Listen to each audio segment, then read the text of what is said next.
Apakah sudah terlihat di layar device kalian? Sudah, Bapak. Ada, Pak. Ya, terima kasih. Pak. Jawabannya. Langsung saja saya mulai karena materi kita hari ini di mata kuliah metode penelitian sosial kuantitatif lumayan banyak. Dan poinnya adalah bagaimana menyusun proposal penelitian kuantitatif. Dan juga saya sambil ingin mereview apa saja yang sudah kita pelajari di pertemuan-pertemuan terakhir. Nah, dalam membuat judul proposal, jika kita melihat membandingkan dalam penelitian kualitatif, judul itu bisa dibuat belakangan. Dan judul juga bisa berangkat dari masalah penelitian, karena penelitian juga jelas. Maksudnya awali dari masalah. Nah, dalam membuat judul proposal, ada beberapa logika, urutan, dan pola pikir definisi.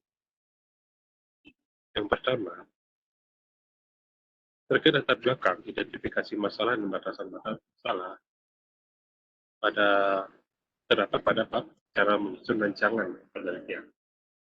Dan yang kedua adalah judul penelitian berangkat dari batasan masalah, karena seorang peneliti atau kalian dalam meneliti juga tidak bisa mengambil semua masalah, tetapi juga kalian harus membatasi masalah. Poin yang ketiga adalah variabel-variabel penelitian telah dibatasi dan diangkat dari judul penelitian. Lanjutannya adalah, nah, khusus untuk penelitian kuantitatif, judul secara tersurat menunjukkan variabel yang akan diteliti, variabel dependen dan independen. Variabel moderator, lain dependen dan independen, juga intervening dan kontrol, tidak perlu dituliskan dalam judul penelitian, tapi juga perlu dijelaskan dalam paradigma penelitian. Nah, tujuan mengapa tidak perlu memasukkan variabel moderator, intervening, dan kontrol, karena dalam judul sendiri maksimal itu kata hanya 16 kata saja. Nah, pada dasarnya juga dalam meneliti, mengetahui suatu gejala sebagaimana adanya, bukan sebagaimana seharusnya. Judul penelitian juga harus netral, tidak dipengaruhi unsur-unsur subjektif yang belum diketahui kebenarannya. Terkait netralitas dalam judul, dan juga kalian harus melakukan objektivitas itu. Nah, sini saya akan menjelaskan, menunjukkan juga format-format judul penelitian dalam penelitian kuantitatif. Nah, biasanya dalam penelitian kuantitatif berbeda dengan penelitian kualitatif. Dan format-format dan kerangka-kerangka judul yang seperti ini sangat sering digunakan oleh peneliti kuantitatif terhadap penelitian kuantitatif mereka. Misalkan pengaruh apa terhadap apa, pengaruh satu variabel yang independen, variabel dependen terhadap independen. Karena yang diharapkan mempengaruhi variabel independennya itu adalah variabel dependen, karena dependen yang tentunya akan menyesuaikan diri terhadap independennya. Peranan apa dalam apa, usaha atau upaya apa dalam apa, hubungan antara satu dan yang lainnya, hubungan ini dan ini dengan kita perbandingan. Lebih banyak juga relasi logika dalam penelitian kuantitatif itu tidak hanya hubungan linear sebab akibat pengaruh terhadap ini, tetapi juga bisa saja juga logikanya adalah perbandingan antara satu variabel dengan variabel lain, atau antara satu variabel dan satu variabel itu ada dua indikator variabelnya. Jadi dipisahkan dengan variabel pembandingnya, yaitu apakah itu variabel independen atau dependen. Nah, setelah tadi saya kira sudah cukup agar kita bisa semakin mempersingkat waktu dan mengefektifkan waktu. Saya lanjutkan setelah itu dengan penelitian kuantitatif, yaitu pola pikir dalam merumuskan masalah di bagian pertama. Terkait rumusan masalah dan juga bagaimana latar belakang permasalahan. Latar belakang masalah itu merupakan variabel dependen atau akibat yang terkait dengan harapan dari variabel dependen. Apa yang sedang terjadi dengan variabel dependen dan masalahnya. Masalah adalah penyimpangan antara harapan variabel dependen dengan apa yang terjadi. Yang poin pertama, latar belakang masalah. Nah, seringkali yang dimaksudkannya adalah dasin dan dasona. Kalian juga sebagai peneliti pasti bisa membandingkan mana yang harusnya terjadi, tetapi mana yang ternyata kondisi real ya, pasti akan ada gap dari kedua itu. Nah, itulah masalah penelitian. Sederhana itu dalam merumuskan masalah. Kalian harus tahu ideal itu seperti apa, masalah itu. Uh, suatu kondisi dan suatu kondisi yang benar itu seperti apa, tapi ternyata kondisi di lapangan itu tidak sebenar itu, atau akan menyimpang dari itu. Nah, penyimpangan itulah masalahnya. Itu poin yang pertama. Poin yang kedua, identifikasi masalah. Pembentukan identifikasi masalah sini adalah semua masalah, yaitu variabel independen dan kuantitatif yang terkait dengan variabel dependen. Para objek penelitian juga perlu untuk dikemukakan, baik masalah yang akan diteliti maupun yang tidak diteliti. Identifikasi masalah dinyatakan dalam kalimat pernyataan negatif, bukan pertanyaan. Maksudnya di sini adalah dalam identifikasi masalah ini belum pada tahap Anda merumuskan masalah, baru Anda hanya menyampaikan bahwa dalam kalimat negatif seperti kondisinya tidak baik, bagaimana kondisi real yang sangat kekurangan misalnya, menunjukkan hal-hal yang menunjukkan pernyataan negatif. Itu poin yang identifikasi masalah. Yang berikutnya adalah batasan masalah. Ini terkait juga dengan bagaimana seorang peneliti, kalian juga meneliti, tentunya akan ada keterbatasan waktu, dana, tenaga, dan juga teori. Dan tentunya juga Anda sebagai kadang keterbatasan juga. Kalian juga sambil belajar juga. Tentu pemahaman kalian terhadap teori juga tidak murni seperti apa yang dituliskan di buku. Dengan segala macam kekurangan dari itu sendiri, tentunya perlu dibedasi permasalahannya. Penelitian lebih mendalam. Melalui batasan ini juga nantinya peneliti dalam penelitian kuantitatif tinggal mengambil beberapa variabel saja. Peneliti bisa mengambil sebagian dari masalah yang telah diidentifikasikan, dan biasanya jika menggunakan suatu kuantitas dari 10 misalnya ada masalah, bisa saja peneliti hanya mengambil 5 atau bahkan 3 saja masalah. Karena memang 5 atau 3 ini bisa mewakili dari ke-10 permasalahan itu. Itu terkait batasan masalah. Dan berikutnya adalah rumusan masalah. Nah, rumusan masalah ini dinyatakan dalam kalimatannya jelas dan spesifik. Dapat berbentuk rumusan masalah deskriptif, komparatif asosiatif, dan struktural. Itu beda-beda rumusan masalah itu tentu kalian sudah mempelajari di pertemuan sebelumnya, dan silakan kalian tinggal belajar mandiri untuk refresh kembali ya.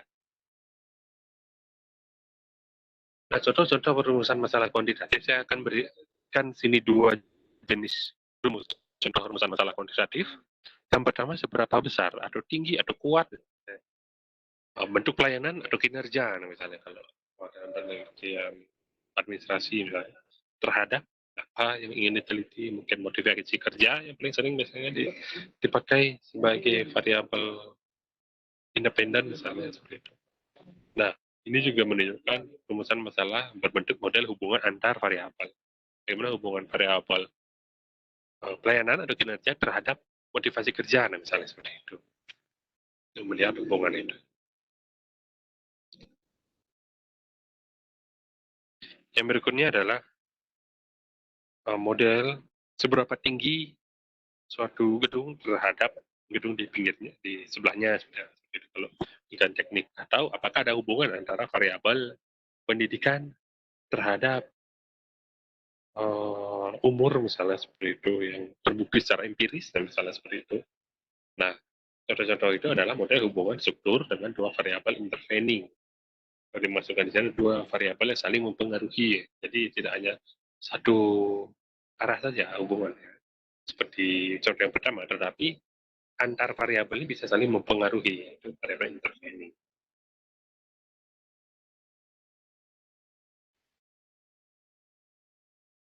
Nah, setelah tadi saya sudah menjelaskan sedikit terkait rumusan masalah kuantitatif, saya langsung akan beranjak filosofi dasar terkait cara penyusunan proposal penelitian. Poin yang pertama adalah pedoman langkah-langkah sistematis itu dalam proposal untuk melakukan penelitian. Itulah mengapa kalian perlu untuk menyusun proposal. Nah, perlu juga diantisipasi berbagai sumber yang bisa digunakan untuk mendukung dan mengangkat penelitian. Jadi dalam proposal kalian sudah punya bayangan apa saja yang bisa mendukung penelitian kalian dan juga apa saja yang bisa menghambat penelitian kalian, apakah karena faktor akademis ataupun non akademis ya.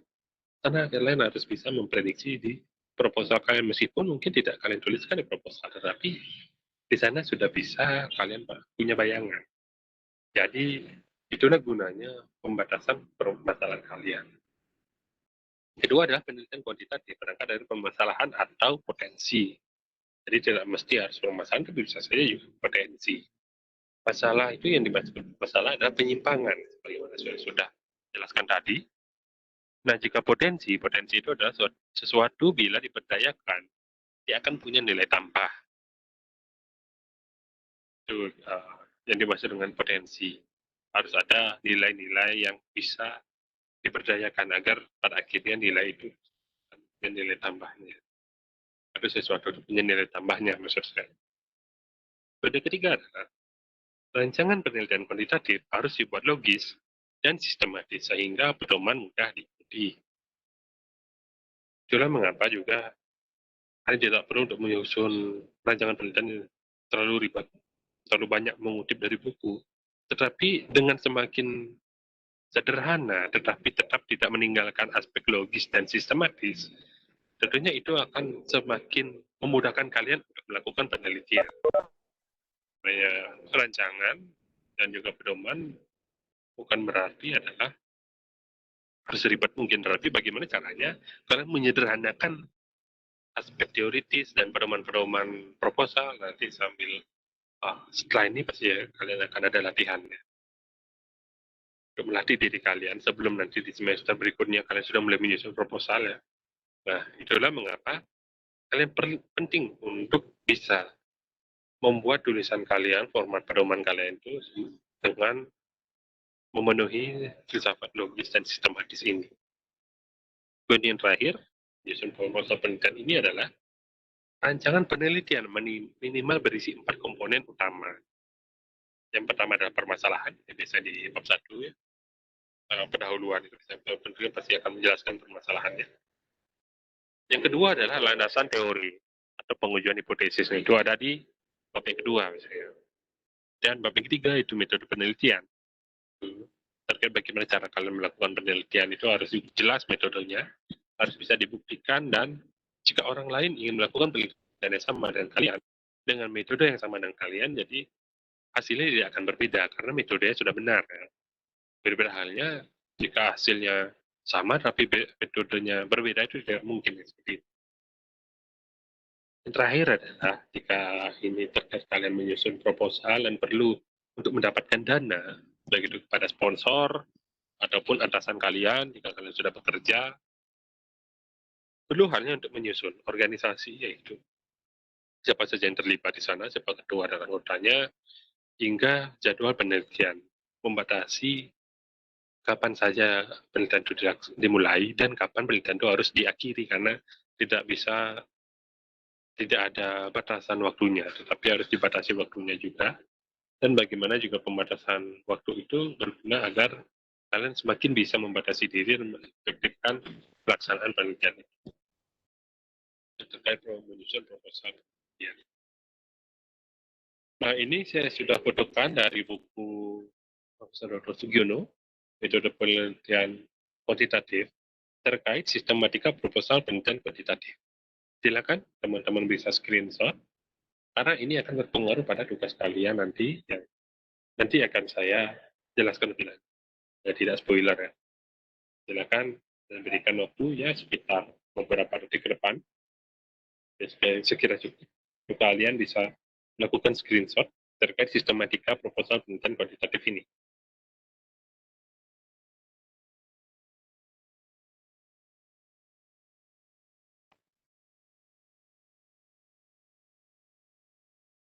Oke, saya kira sudah cukup waktunya kalian bisa mengambil gambar tangkapan layar dari ini. Saya akan menjelaskan lebih lanjut poin per poin dari bab 1 pendahuluan, landasan teori, kerangka berpikir dan pengajian hipotesis, prosedur penelitian, organisasi jadwal penelitian, dan biaya yang diperlukan ini. Tetapi di sini bukan berarti adalah sesuai dengan format penelitian atau proposal penelitian sesuai dengan di pedoman akademik kita di FISIP. Kembali saya tekankan, kalian juga harus mengutamakan, harus mengacu pada pedoman akademik yang sudah dimiliki oleh fakultas kita. Tapi di sini saya akan mengacu dari uh, rumusan ataupun sistematika yang sudah ditawarkan oleh Profesor Dr. Sugiono. Dan beliau juga pasti mengacu dari beberapa pedoman penelitian yang kedua berbeda-beda, tapi intisarinya adalah ini ya.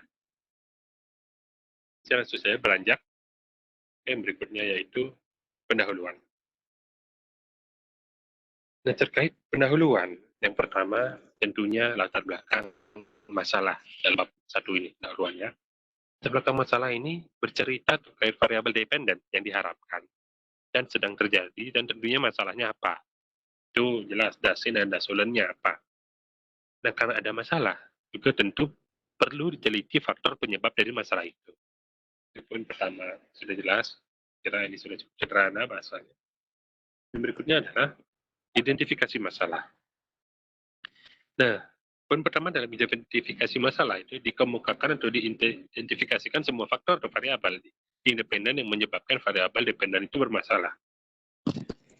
Mengapa bisa dikatakan variabel dependen bisa menjadi bermasalah? Karena semua objek penelitian, baik yang diteliti atau tidak sependapat, mungkin juga bisa dikemukakan. Dan peneliti juga perlu melakukan studi pendahuluan dengan teknik pengumpulan datanya, sehingga semua itu bisa diidentifikasi. Nah, identifikasi masalah dinyatakan dalam kalimat negatif, bukan kalimat pertanyaan. Jadi dalam identifikasi ini jelas karena menunjukkan permasalahannya. Karena saya kira ini sudah saya jelaskan tadi ataupun di slide sebelumnya. Yang berikutnya ada batasan masalah, keterbatasan kemampuan, waktu, biaya. Ini juga saya sudah sampaikan tadi bagaimana batasan-batasan ini. Dan rumusan juga. Rumusan masalah yang biasanya kalian baca itu bentuknya pertanyaan. Dan rumusan ini adalah tujuannya agar masalah bisa terjawab secara akurat dan masalah juga perlu dirumuskan secara spesifik. Rumusan itu juga dituliskan, dinarasikan dalam bentuk pertanyaan penelitian. Melanjutkan, setelah tadi rumusan, yaitu tujuan penelitian. Tujuan peneliti dalam melakukan penelitian yaitu dijelaskan di sini. Dan tujuan ini seringkali bentuknya adalah menjawab jawaban dari pertanyaan di rumusan masalah. Dan itu juga pada akhirnya rumusan masalah dan tujuan itu juga nanti akan terjawab di kesimpulan. Tapi narasinya adalah antara rumusan dan tujuan. Ketika kalian sudah menyusun rumusan masalah dalam bentuk pertanyaan, nah di rumusan masalah itu adalah bagaimana cara Anda untuk menjawab pertanyaan itu. Dengan cara apa atau dengan jawaban apa harapan Anda nantinya itu dimasukkan ke tujuan. Kenapa Anda menyusun pertanyaan seperti itu? Itu tujuan penelitian itu. Dan yang terakhir, seringkali narasinya kalau di pedoman akademik kita yaitu manfaat penelitian. Tapi di sini menurut Profesor Dr. Sugiono, ia menggunakan narasi kegunaan hasil penelitian, yaitu dampak dari tercapainya tujuan. Ketika tujuan itu sudah tercapai, apa sih dampaknya? Nah, biasanya dibagi lagi menjadi kedua jenis tujuan ini, yaitu yang pertama manfaat ini yaitu yang pertama manfaat teoritis biasanya. Dari kakak kelas kalian ketika menyusun proposal, manfaat teoritisnya adalah penelitian ini punya dampak terhadap mata kuliah apa, teknologi industri, atau dimensi tentang teknologi, misalnya seperti itu. Dan itu juga kan harus jelas, setidaknya 1-2 mata kuliah tapi benar-benar spesifik terkait juga dengan judul kalian. Jadi judul kalian itu juga harus punya dampaknya terhadap mata kuliah yang ada di program studi kalian, sebagaimana tempat kalian menuntut ilmu. Yang berikutnya adalah lebih ke praksisnya, kemudian praksisnya itu membantu memecahkan dan mengantisipasi masalah yang ada pada objek yang diteliti. Jadi yang kalian teliti itu tidak hanya sebatas mencari kertas saja, hanya sebatas apa yang kalian tulis saja, tapi harus punya dampaknya juga secara praksis. Terkait juga dengan penelitian sosial, objek penelitian kalian, orang-orang yang terlibat, orang-orang yang kalian ganggu, untuk kalian atau tujuannya adalah agar kalian bisa mendapatkan datanya. Jadi manfaat untuk mereka itu apa? Itu harus Anda jelaskan manfaat praktis ini. Nah, setelah tadi poin yang pertama yaitu terkait pendahuluan dari bab 1 dan semua ya. Yang berikutnya adalah landasan teori, kerangka berpikir, dan pengajuan hipotesis. Ini ada di bab kedua. Nah, untuk memulai bab kedua ini dalam proposal, yang pertama deskripsi teori. Yaitu teori yang relevan, yang dapat digunakan untuk menjelaskan tentang variabel yang akan diteliti, serta sebagai dasar untuk memberi jawaban sementara terhadap perumusan masalah yang diajukan atau hipotesis, dan penyusunan instrumen penelitian. Teori ini penting dalam penelitian kuantitatif karena berbeda dengan kualitatif. Kalian bisa saja secara serampangan atau sembarangan masukkan teori apa saja, karena dalam penelitian kualitatif itu bisa belakangan juga, sebagaimana juga khususnya penelitian kualitatif fenomenologi. Karena kalian yang penting adalah kalian bisa menjelaskan sebagaimana mestinya penelitian kualitatif itu, objek-objek yang ada di penelitian kalian. Itu dalam penelitian kualitatif. Berbeda halnya dengan penelitian kuantitatif. Teori itu sudah harus paten dari awal, tidak boleh diubah lagi. Dan di proposal itu juga kalian juga harus memastikan bahwa teori ini akan saya pakai dari awal hingga akhir, hingga saya mendapatkan hasilnya. Terserah nanti hasilnya mau seperti apa, yang penting ini menjadi dasar saya untuk melakukan batasan penelitian saya. Karena teori saya ini misalnya, jadi apapun itu teori itu yang saya temukan, itu tidak akan saya teliti. Nah, itu ya sebenarnya ketegasan kalian sebagai peneliti ketika ditanyakan mengapa mengambil teori ini, relevansinya apa terhadap batasan penelitian kalian.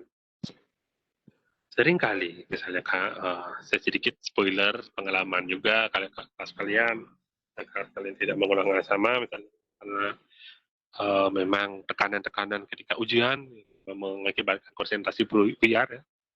Seringkali dipertanyakan mengapa mengambil teori sesuatu teori misalnya teori perubahan sosial misalnya, mengapa mengambil teori itu, mahasiswa kesulitan menjawab seakan-akan mereka tidak tahu apa yang mereka tuliskan. Nah, itu menjadi blunder, jangan sampai seperti itu, karena apalagi dalam penelitian kuantitatif, kalian sudah harus bisa menentukan sikap kalian terhadap teori yang kalian pilih. Dengan kalian bisa menentukan sikap kalian, jadi lebih mudah untuk tahapan berikutnya, karena tidak bisa sambil lalu saja seperti kualitatif, tapi benar-benar sejak awal, sejak proposal itu sudah bisa kalian tetapkan. Itulah mengapa dalam penelitian kuantitatif dikatakan jika proposal sudah bagus, sudah paten itu, nanti masalah di pengumpulan data itu gampang. Kalian tinggal ikuti saja yang sudah kalian pahami, sudah disepakati oleh para pembimbing dan dosen, ya udah cepat jadinya. Kalian selesai, langsung kalian olah data sudah diolah, sudah dapat kesimpulannya, ya sudah selesai, seperti itu. Masalah revisi paling yang minor-minor saja. Itu kekuatan dari penelitian kuantitatif, tinggal kalian masalah rumus itu kalian menyesuaikan diri, memahami sendiri saja. Karena juga berbasis dari filosofi dan center learning, itulah mengapa diharapkan mahasiswa lebih aktif untuk memahaminya. Saya sebagai dosen tinggal menjadi fasilitator dan memberikan jalannya seperti ini. Tinggal kalian mengikuti saja jalannya. Nah, itu terkait penelitian kuantitatif. Kekuatan penelitian kuantitatif dibandingkan kualitatif. Ya. Kalian ini memang nggak mau ribet. Ya, generasi-generasi yang memang nggak mau ribet, agar gampang aja dan cepat.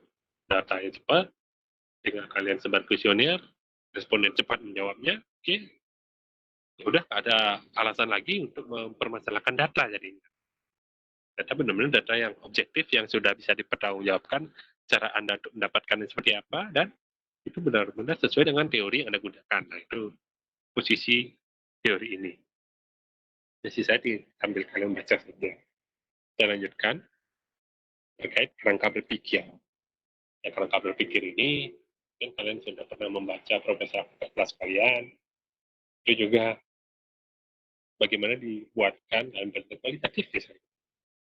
Itu dibuatkan formatnya itu seperti bagan hubungan ini dibuatkan satu permasalahan dijelaskan dalam bentuk kolom-kolom, lalu kolom itu dihubungkan dalam anak panah. Nah, itu sebenarnya mereka teknik-teknik menggunakan teknik yang ada di data kuantitatif sebenarnya. Walaupun mereka melakukan penelitian kualitatif. Tetapi di sini apa? Mengapa kerangka berpikir ini juga harus ada pemahaman terkait penelitian kuantitatif. Karena selain sintesa dari teori yang digunakan, atau juga sederhananya adalah kalian menggunakan teori itu untuk apa di masalah kalian. Nah, ini kalian sambil membaca saja. Saya akan menjelaskan di luar dari apa yang saya tuliskan di sini. Nah, di kerangka berpikir itu juga bagaimana caranya agar kalian bisa mempertanggungjawabkan teori yang kalian gunakan terhadap masalahnya. Bukan berarti teori itu berdiri sendiri, tidak ada hubungannya dengan masalah itu menjadi masalah. Karena inilah fungsi kerangka berpikir, agar setiap variabel dalam penelitian kuantitatif itu bisa dijelaskan, punya bahasa mereka sendiri, dan bagaimana bahasa dalam setiap variabel itu nantinya bisa dimengerti. Lebih sederhana lagi adalah kalian membumikan, menyederhanakan, mempraksiskan permasalahan itu terhadap teorinya. Teori itu bukan lagi sebatas hal-hal yang terlalu abstrak, atau abstraksi atau idealis, tetapi bagaimana hal abstrak dan idealis itu sangat relevan dengan kondisi real jika kalian sudah mahir untuk menyusun kerangka berpikir itu. Bagaimana juga variabel-variabel itu dirumuskan dalam penelitian. Nah, tinggal saya kalian baca ayat sini ya. Nah, ini sambil saya berikan waktu beberapa menit bagi kalian untuk membaca. Sambil membaca, ya sudah saya tuliskan di sini. Saya tinggal menyampaikan saja poin-poin sederhana dari. Oke, saya kira cukup. Kalian bisa membaca. Jadi lanjutkan file PPT yang akan saya share di WhatsApp group ya. Nah, ini adalah pembeda dari penelitian kuantitatif dibandingkan kualitatif. Pembedanya adalah hipotesis penelitian. Dan hipotesis penelitian itu beranjak dari rumusan masalah dan kerangka berpikir. Jadi semuanya runut dalam penelitian kuantitatif. Benar-benar urutannya itu harus kaku dan harus diikuti. Rumusan masalahnya apa? Misalnya, ini contohnya, adakah pengaruh keramah-tamahan pelayanan toko terhadap nilai penjualan? Jelas, kerangka berpikirnya adalah jika keramahan-tamahan pelayanan toko baik, maka akan meningkatkan nilai penjualan. Dan ini poinnya kerangka berpikirnya positif ya, bahasanya positif. Nah, hipotesis itu juga bisa hipotesis negatif ataupun positif. Tapi di sini, hipotesis menyatakan adalah hipotesis itu sebagai jawaban sementara. Karena mengapa dikatakan sementara? Karena dia belum diuji kebenarannya, dan proses pengujian kebenaran itu adalah proses penelitian kuantitatif. Nah, hipotesisnya adalah terdapat pengaruh positif atau signifikan antara keramah-tamahan pelayanan toko terhadap nilai penjualan. Contohnya, nah, kata signifikan digunakan kalau sampel diambil secara random. Kalau tidak random, tidak ada kata signifikan. Signifikan artinya data dari sampel dapat digeneralisasikan. Jadi dikatakan data-data yang umum atau data-data yang spesifik dalam penelitian kuantitatif itu digeneralisasikannya itu dalam bentuk narasi menyatakan bahwa di variabel ini ada hubungannya terhadap variabel ini, atau berakhirnya berdasarkan pengujian hipotesis kalian bisa memilih ternyata hipotesis uji yang lebih diterima daripada hipotesis nol, itu seperti itu. Karena itu bisa dibuktikan dari hubungan yang signifikan antara variabel dependen terhadap variabel independennya, contohnya seperti itu. Hipotesis. Nah, yang berikutnya, ini kan poin yang ini adalah poin bab 2. Landasan teori kerangka berpikir dan pengerjaan hipotesis ini poin bab kedua. Proposal. Saya lanjutkan. Nah, ini lebih kompleks lagi, lebih ribet lagi, tetapi inilah menjadi nyawa dari proposal penelitian kuantitatif. Prosedur atau desain atau pendekatan penelitian berisi metode penelitian, populasi dan sampel, instrumen penelitian, teknik pengumpulan data, dan analisis data. Kita akan mengambil 3 yang awal dulu. Metode penelitian, populasi dan sampel, dan instrumen penelitian. Poin pertama, metode penelitian. Yaitu ditentukan metode apa yang digunakan, khususnya dalam penelitian kuantitatif, bagaimana sudah kita pelajari pertemuan sebelumnya, metode survei dan eksperimen. Yang mana yang dipilih dalam penelitian kuantitatif, survei dan eksperimen. Yang berikutnya, populasi dan sampel. Yaitu bila hasil penelitian digeneralisasikan dari generalisasikan. Nah, kesimpulan dari sampel yang dapat berdasarkan populasi, itu yang maksud generalisasikan. Maka sampel digunakan sebagai sumber data harus representatif terhadap populasinya. Sampel representatif diambil dari populasi secara random. Di bagian ini juga perlu dikemukakan teknik pengambilan sampel yang digunakan. Sudah jelas. Tekniknya harus jelas juga. Kalau memang mau secara random populasinya, itu juga harus bisa membuktikan bahwa sampel itu representatif terhadap populasinya. Nah, instrumen penelitian itu jumlah instrumen yang digunakan untuk mengukur suatu gejala tergantung dari variabel yang diteliti. Bila variabelnya 5, instrumennya juga harus 5. Perlu dikemukakan juga instrumen apa yang digunakan, skala pengukurannya dalam setiap instrumen, karena juga kalian sudah memahami, hingga proses pengujian validitas dan reliabilitas penelitian. Tinggal kalian mempelajari saja secara mandiri. Ya. Saya lanjutkan. Kalian membaca 3 awal ini. Saya akan melanjutkan ke teknik pengumpulan data dan analisis data. Yang pertama dulu, teknik pengumpulan data. Nah, teknik pengumpulan data digunakan untuk mendapatkan data yang valid dan reliable. Tetapi tidak juga semua teknik pengumpulan itu harus dipakai. Kenapa bisa dikatakan demikian? Karena tentu ada konsekuensi dari setiap teknik pengumpulan data yang digunakan. Karena setiap teknik pengumpulan data juga cantumkan apa datanya. Kalian mau observasi itu apa, data observasi itu juga harus bertanggungjawabkan. Kalian mau wawancara itu apa yang mau diwawancara. Dokumen itu dokumen-dokumen apa aja itu harus ditunjukkan juga. Memang juga untuk mendapatkan data lengkap dan objektif juga harus digunakan berbagai teknik pengumpulan. Tapi jika satu teknik aja cukup, misalnya penelitian kuantitatif kalian cuma pakai teknik survei misalnya, itu juga kalau memang itu sudah cukup, itu nggak perlu lagi kalian harus mencantumkan observasi dan studi dokumen. Tapi seringkali karena terlanjur budaya akademik kita memasukkan ketiga teknik pengumpulan data, padahal bisa saja mahasiswa tidak memasukkan semua atau tidak mengefektifkan setiap teknik pengumpulan data. Jadi seakan-akan teknik pengumpulan data lain itu hanya sebagai substitusi dari teknik pengumpulan utama mereka. Misalnya kualitatif misalnya, mereka paling banyak menggunakan wawancara. Gitu. Tapi ternyata setelah mereka selesai menyusun skripsi, observasi yang dilakukan itu tidak jelas. Mereka tidak menunjukkan apa bentuk observasinya. Mereka juga tidak menunjukkan seperti apa dokumennya yang mereka gunakan sebagai dokumentasi dan juga foto-fotonya apa. Beberapa mungkin ada yang seperti itu, tetapi juga kembali lagi itu harus dipertanggungjawabkan. Meskipun kalian melakukan penelitian terhadap sebuah buku, itu juga jelas teknik dokumentasi, tetap saja kalian harus menunjukkan sampul bukunya itu apa, dan dengan menunjukkan bukunya itu apa, Jadi bisa dipertanggungjawabkan apa yang kalian gunakan di situ. Itu yang terpenting dalam teknik pengumpulan data. Silakan dibaca dulu dan saya harapkan kalian bisa menerimanya. Lalu saya lanjutkan ke poin yang kelima. Teknik analisis data.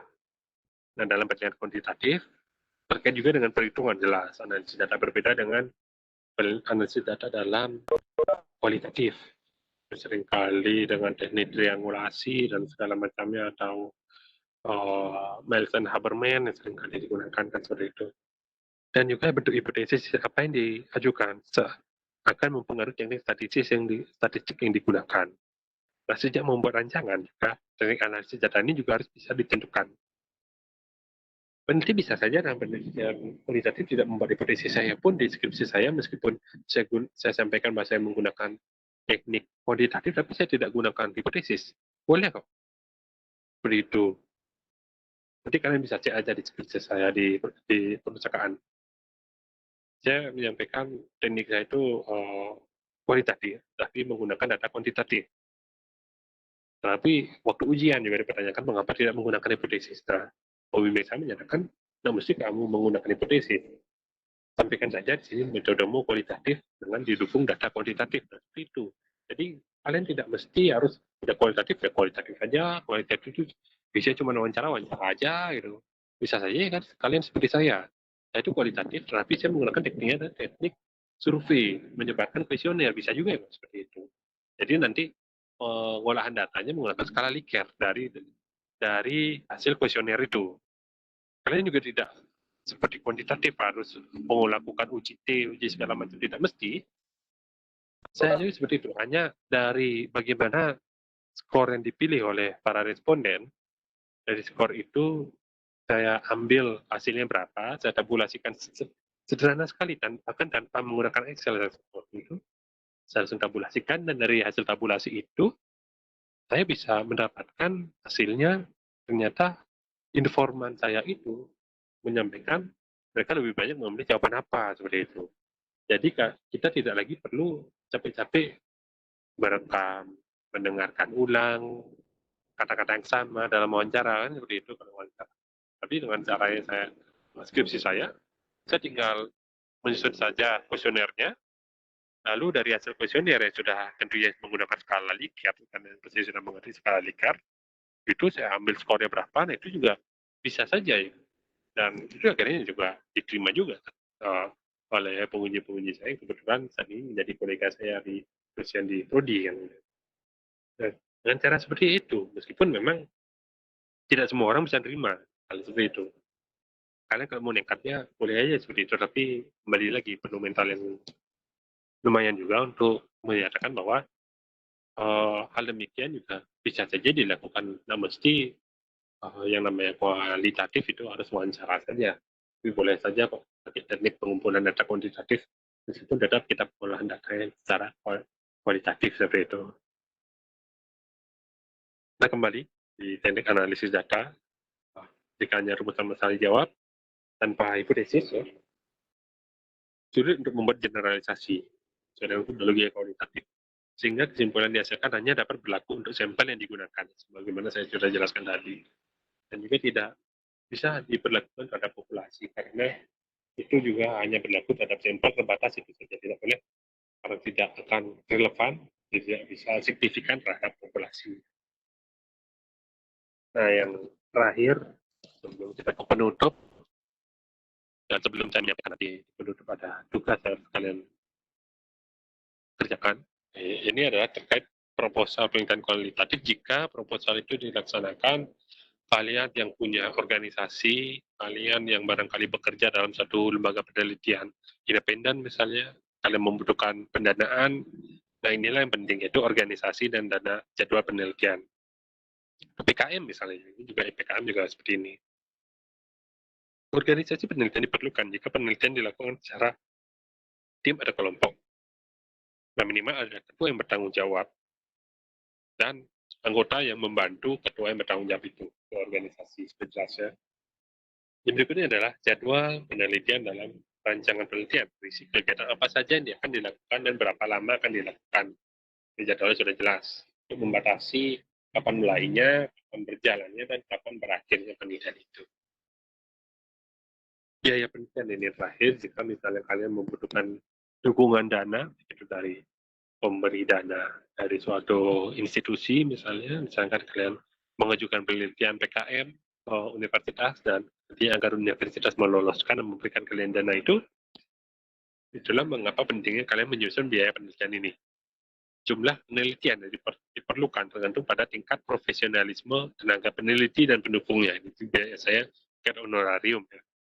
Tingkatan risiko kegiatan dilakukan, misalnya risiko jarak yang jauh, adapun harus ada jaminan dari tempat pelaksanaan kegiatan, misalnya jika tempatnya itu termasuk berisiko, misalnya apakah tempat itu adalah tempat yang punya riwayat kriminal tinggi, ataupun banyak uh, banyak catatan yang tidak baik juga menurut catatan kepolisian misalnya. Nah, itu juga terkait biasanya orang-orang meneliti terkait pelacuran misalnya seperti itu, tempat lokalisasi misalnya seperti itu kan itu penting kalian untuk menyampaikan di sini daya risikonya itu apa. Jarak terkait juga dengan bensin, selain bensin, lamanya penelitian dilakukan. Jika lama penelitian ini misalnya kalian harus tinggal di tempat itu, nah itu juga harus dimasukkan di sini biaya untuk cost living-nya, berapa biaya yang kalian targetkan pun sudah anggarkan di RAB-nya untuk biaya hidup kalian perharinya, misalnya berapa per hari, 50.000 misalnya untuk makan saja, dan seperti itu. Biaya penelitian umumnya 60% digunakan tenaga, tenaga itu, dan 40% penunjang seperti bahan, alat, segala macamnya, peralatan-peralatan, hingga sewa-sewa alat-alat tidak cuma komputer, misalnya juga elektronik, misalnya menyewa kamera, ataupun alat perekam, misalnya seperti itu. Semua biaya juga dibutuhkan, perlu juga diuraikan secara rinci. Nah, ini contoh jadwal penelitian. Ini adalah yang terakhir di slide saya yang bisa saya sampaikan kepada kalian. Silakan dilihat contoh-contoh jadwal penelitian ini. Dari awal penyusunan itu di minggu berapa, hingga yang terakhir itu minggu ke, maksudnya sebenarnya 12 atau 12, di atas salah dituliskan minggu berapanya itu ya. Itu bisa dikatakan didasarkan misalnya dalam waktu 3 bulan. Misalnya. Nah, ini juga dijelaskan setiap minggu itu apa kegiatannya itu. Nah, tentunya akan diketahui dimulai itu dari minggu keberapa dan berakhir di minggu keberapa. Lalu arsir-arsiran yang ada di tabel ini. Jadi saya kira cukup untuk penjelasan saya terkait proposal penelitian yang saya harapkan kalian bisa memahami. Nah, pemahaman ini tentunya tidak hanya bisa kalian pahami saja, tentunya saya harapkan bisa digunakan sebagai praktek kalian pasca pertemuan ini, yaitu kalian diharapkan membuat sebuah proposal penelitian kuantitatif dengan format ini, 3 bab ini. Ini saya menggunakan format dari Profesor Dr. Sugiono di buku metode penelitian kuantitatifnya, tanpa poin organisasi jadwal penelitian dan biaya penelitian. Jadi hanya 3 poin ini. Satu bab 2 dan bab 3 ya. Dan bab terakhir itu daftar pustakanya ya. Silakan untuk di screenshot dulu. Saya berikan waktunya, dan saya harapkan juga kalian sudah bisa punya pemahaman sesederhana apapun. Saya kira itu akan penting bagi kalian untuk bisa menjadi pemahaman kalian untuk menyusun proposal ini. Silakan saya berikan waktunya sekitar 1 menit bagi kalian yang ingin men-screenshot dulu.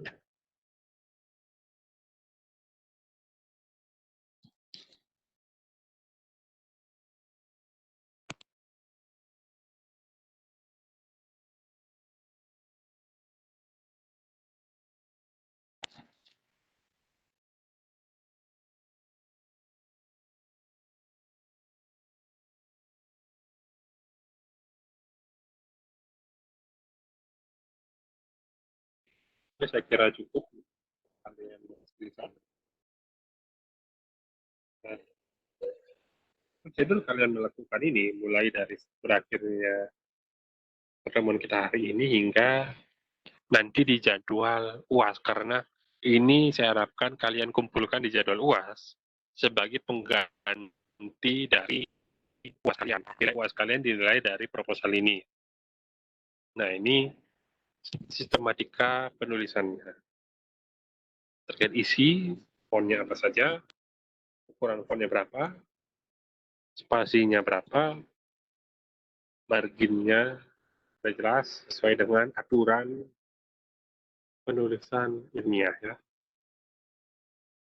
Untuk judul, mohon maaf ini saya salah kata, yang benar 16 kata ya, bukan 14 kata. Ukuran fontnya 14 dan bold. Jenisnya juga sama, font Times New Roman. Jumlah halaman dan proposal dan kuantitatif minimal 10 halaman, tapi maksimal tidak ada batasannya. Saya kira juga 10 halaman terlalu sedikit untuk kalian bisa memenuhi 3 bab itu dan di masing-masing bab itu. Yang keempat, wajib mencantumkan juga referensi buku dan artikel ilmiah kalian dari mana, latar belakang masalah dan sebagainya, entah juga kajian teorinya dari mana kalian ambil, bukunya itu juga harus dicantumkan di daftar pustaka. Dan tetap saya harapkan kalian juga sudah paham ini pengutipan, baik itu di body text ataupun di footnote. Nah, itu juga harus kalian gunakan di sini. Ini sedikit terlupakan saya tuliskan, tapi saya kira kalian juga sudah punya pemahaman terkait penggunaan kutipan di body note dan footnote itu. Poin penting di sini adalah saya melarang keras kalian mengambil proposal yang sudah jadi dan hanya mengganti namanya saja. Karena nanti juga akan mengecek di Google di judul Anda. Ya, harapannya adalah belum ada judul yang sama yang kalian angkat, meskipun barangkali beberapa variabel itu ada kemiripan dengan peringkat sebelumnya, tetapi dengan berbedanya tempat mungkin atau berbedanya narasi kalian terhadap judul, nah itu nanti akan terkait originalitas dan kreativitas kalian. Itu yang saya harapkan. Poin tertinggi penilaian ini bukan benar atau salahnya, karena masalah benar salah itu nanti di semester depan ketika kalian sudah benar-benar menyusun proposal. Silakan saja jika kalian gunakan tugas ini sebagai draft awal proposal Anda, jika memang kalian punya ketertarikan terhadap penelitian kuantitatif. Silakan. Saya sangat memberikan peluang itu dan sangat welcome terhadap itu. Tetapi meskipun kembali ke kalian hanya barangkali gunakan ini hanya untuk memenuhi tugas UAS, silakan. Itu juga kalian juga tadinya apalagi kalau memang ada beberapa dari kalian yang memang tertarik dengan pendidikan kuantitatif, kalian juga sudah belajar mandiri terkait bagaimana prosedur pengujian dalam pendidikan kuantitatif, dan pada akhirnya kalian gunakan tugas ini sebagai draft awal, dengan nanti tiba di semester berikutnya kalian sudah diperkenankan untuk menyusun proposal. Nah, silakan jika kalian sudah punya ini jadi lebih gampang, tinggal nanti meluruskan saja dengan siapa pembimbingnya. Nah, poin terakhir, proposal dikumpulkan serentak saat jadwal UAS, ujian akhir semester, dan proposal yang dikumpulkan ini menjadi pengganti dari pelaksanaan UAS MPS Kuanti ini. Nah, nantinya di jadwal UAS itu juga akan saya share link Google Form untuk kalian mengumpulkan proposal ini saat berlangsung ujian. Ya. Nah, itu teman-teman barangkali yang bisa saya sampaikan. Sebelumnya silahkan jika ada yang ingin dipertanyakan, saya berikan kesempatannya dan silakan untuk membuka mikrofonnya. Sebelumnya selamat sore Pak. Yeah. Tapi mohon maaf ini agak melenceng dari matkulnya. Jadi kebetulan untuk matkul dimensi sosial teknologi pada pertemuan 9 dan 12 itu kami mayoritas tidak mengisi absensi karena memang pada tanggal tersebut Bapak belum mengirimkan begitu Pak. Belum mengirimkan linknya. Oh ya, pertemuan berapa ya? 9 dan 12 Pak. 9 dan 12 ya. Bapak. Ya, nanti saya kirimkan linknya dan juga saya kirimkan juga materi ya ke pertemuan 9-12. Saya juga tidak mengisi ya di pertemuan itu ya. Iya, Pak. Kalau tidak salah di pertemuan Oh, 9 itu karena diganti dengan UASnya kuantitatif yang waktu itu kalau nggak salah hari tanggal merah ya. itu pokoknya, Pak. Oh ya. Ya, Ya. Oke. Ya, terima kasih, nanti Pak. ya, terima kasih dan tidak mengurangi rasa hormat juga. Saya juga mohon maaf pengganti itu saya langsung mengirimkan ini saja ya. Mengirimkan materinya ya. Baik, Pertemuan Bapak. 9 dan 12. Ya, terima kasih atas Terima kasih, Pak. tanggapannya dan mengingatkan ya. Untuk pada kuliah yang lain juga tolong saya diberitahukan karena saya ingat juga kayak beberapa pertemuan kemarin itu ada yang banyak bolong pertemuan saya. Nanti saya akan ganti dengan materi yang akan saya share sesuai dengan pertemuan yang menurut Anda itu kurang ya. Tolong nanti dikasih tahu di WhatsApp grup sama yang sosiologi film dan sosiologi industrinya ya. Oke, silakan untuk yang terkait penugasan ini.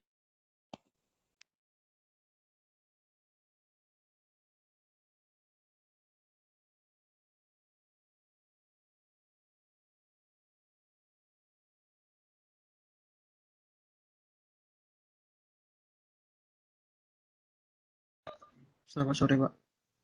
Ya, silakan. Saya izin bertanya, Pak, untuk tema dari penugasan ini apa bebas atau ada ketentuannya, Pak? Oh, bebas. Tidak ada temanya. Tapi yang penting di metodenya terlihat Anda menunjukkan bahwa ini proposal kuantitatif seperti itu. Baik, Pak. Terima kasih, Pak. Oke. Silakan yang lainnya.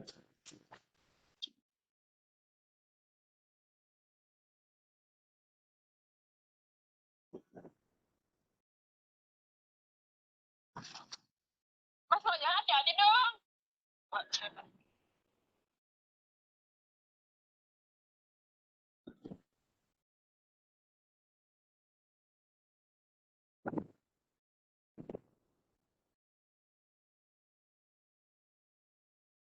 Tidak ada ya? Selamat siang, Bapak. Oh ya, silakan. Bapak, saya Ya. ingin bertanya sedikit, Pak. Tadi kan Ya. dari Bapak memberikan banyak sekali contoh judul, ada pengaruh terhadap, peranan dalam, Ya. usaha atau upaya, dan lain sebagainya. Itu Ya. kira dari judul itu pengolahannya itu sama atau tidak, Pak? Bagaimana? Dalam metodenya itu, Pak? Metodenya itu sama dan di judul itu sebenarnya hanya menunjukkan bahwa ada atau mereka ingin meneliti terkait hubungan variabel ini terhadap variabel ini seperti itu. Sesederhana itu saja sebenarnya penelitian kuantitatif.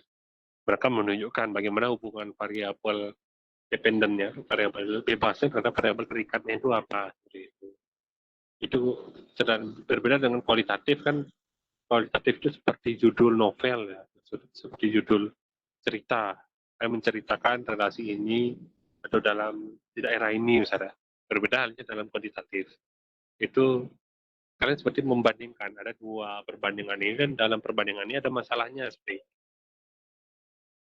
itu sebenarnya poin di Baik, Bapak. penelitian kuantitatifnya. Oke, terima kasih, Bapak. Terima kasih atas pertanyaannya. Silakan untuk yang lain sambil di screenshot saja ya. Selamat siang, Bapak. Ya. Bapak, mohon maaf sebelumnya saya baru join tadi soalnya kuota saya habis, jadi baru isi kuota tadi. Ya. Mungkin saya ketinggalan banyak, Pak. Jadi bisa, Ya. kalau saya boleh minta tolong, bisa di-share ke grup WhatsApp nih, Pak, untuk PPT-nya. Ya, bisa. Nanti selain grup WhatsApp juga saya akan uploadkan juga di YouTube, jadi kalian bisa menonton di YouTube karena saya kira ini juga penting bagi kalian sebelum kalian menyusun proposal ya. Pak, terima kasih, Bapak. Oke, sama-sama. Izin saya matikan dulu share screen untuk bisa saya matikan recordnya tidak terlalu lama.